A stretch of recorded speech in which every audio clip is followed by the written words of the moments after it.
Welcome to The Explainer. Have you ever wondered why some people make selling look, well, completely effortless, while others just kind of freeze up right at the finish line? Today, we're demystifying the whole concept of closing a sale. We're going to break down the psychology, the hidden signals, and the exact techniques you need to turn a pitch into a solid agreement. So let's just jump right in with a pretty staggering fact. 64% of salespeople fail to close. 64%. And get this, it isn't because they lack product knowledge or have terrible presentation skills. Nope. It's literally just because they are terrified of being told no. Constant rejection is tough. It can be incredibly demotivating, making that final ask feel like this massive, impossible hurdle. But hey, it absolutely doesn't have to be that way. Here's our roadmap for today's explainer. We'll look at the fear of no, spotting closing cues, testing with trial closes, open up the sales closing toolkit, and finally, look at closing in the real world.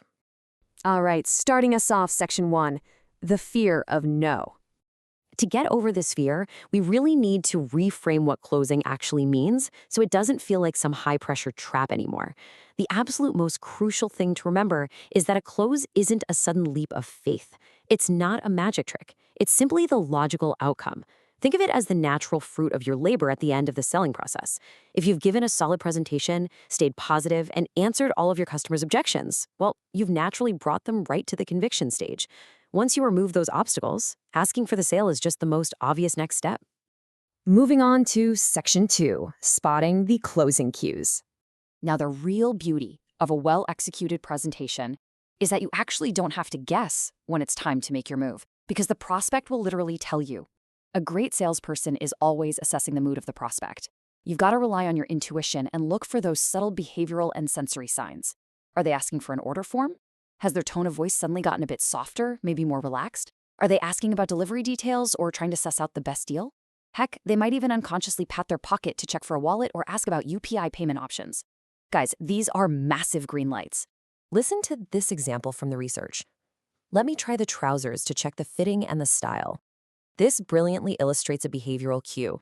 When a customer starts physically handling a product, like trying on clothes or snapping a quick selfie to test out a new phone's camera, they are actually taking mental ownership of the item.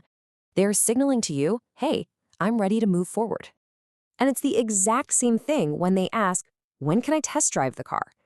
Asking to test out the product is a huge indicator that they have firmly landed in that conviction stage. They're just looking to validate the decision they've already made in their own head. Which brings us to section 3, testing with trial closes. Okay, but what if you just aren't seeing those spontaneous cues? Well, that is when you use a trial close as your own personal built-in radar system. It's a low-stakes test used to check if you've really answered their objections and to gauge their readiness. And experts actually suggest you shouldn't give up until you've tried this at least 5 times. For instance, you could give them a multisensory experience, like handing them a perfume and casually mentioning that the scent lasts for 2 washes, just to see exactly how they react to that. Notice the difference in approach here. You can start with an indirect trial close, asking something low pressure, like, which color refrigerator would you prefer? But, sometimes people feel rushed and put their guard up. If that indirect approach doesn't work, don't panic. Actually, just shift gears. Try a direct trial close instead, politely asking, what is your opinion about the offer? It's direct, but still highly respectful. Next up, section 4, the sales closing toolkit. This is where we get to build a real arsenal of psychological techniques to secure that agreement. First up is the choice close. I love this one because instead of asking a risky open-ended question where they can easily just say no, you gently guide them to choose between 2 items. By asking which model washing machine would you prefer, you are completely taking the word no right off the table.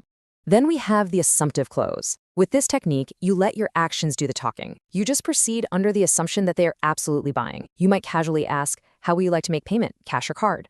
Or you simply start wrapping the item up, hand over the keys, or pull out the card machine like the decision is already a done deal. It creates a completely seamless transition into the transaction. Oh, and then there's the wonderfully named puppy dog close.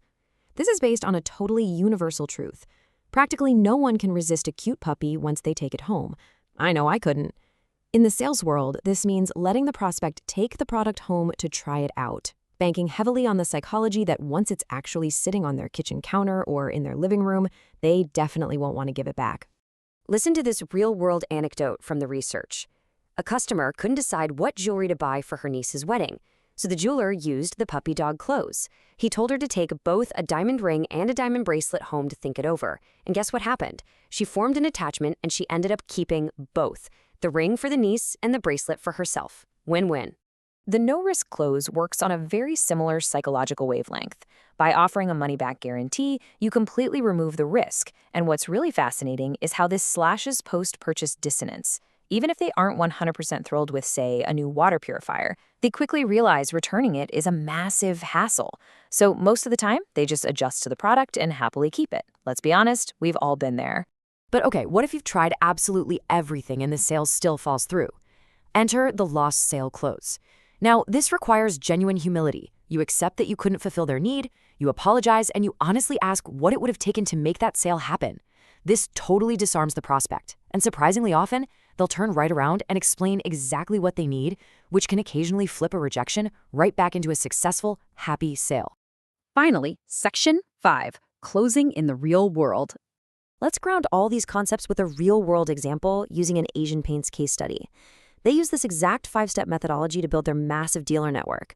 When pitching to new shops, they hit major objections, like dealers balking at high instant investments or demanding zero credit terms.